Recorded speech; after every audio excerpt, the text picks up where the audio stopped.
वसंत ऋतू हा प्रेम, सौंदर्य व आनंदाचे प्रतीक मानला जातो. त्यामुळे वसंत पंचमीला राधा व कृष्ण यांची उपासना केली जाते. याचबरोबर सांस्कृतिक व नैसर्गिक महत्त्वही वसंत ऋतूला आहेच की.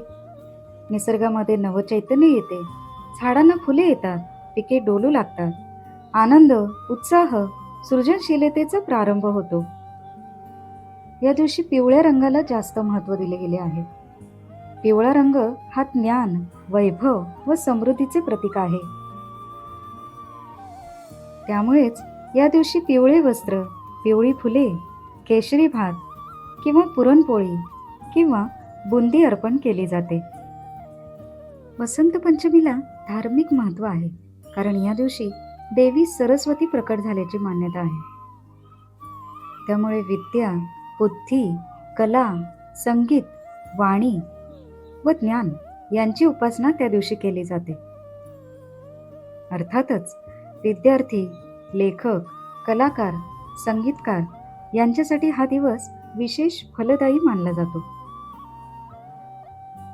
ब्रह्मदेवानी सृष्टीतील ज्ञानाचा संचार केला.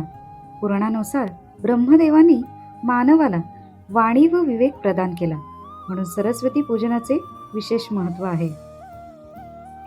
आता आपण वसंत पंचमीला करावयाची उपासना जाणून घेऊया.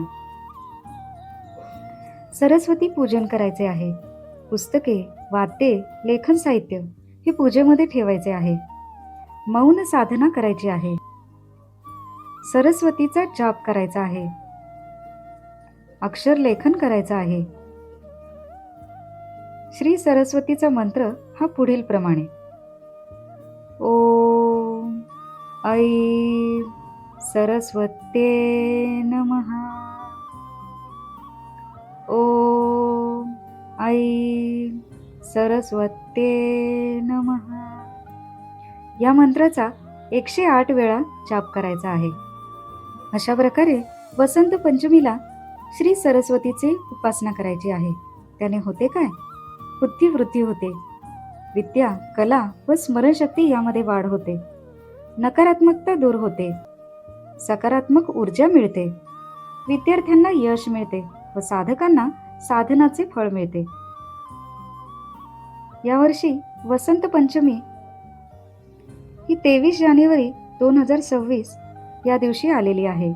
या दिवशी तुम्ही उपासना करून नक्कीच श्री सरस्वती देवीला प्रसन्न करून घ्याल याची मला खात्री आहे. शुभम भवतु.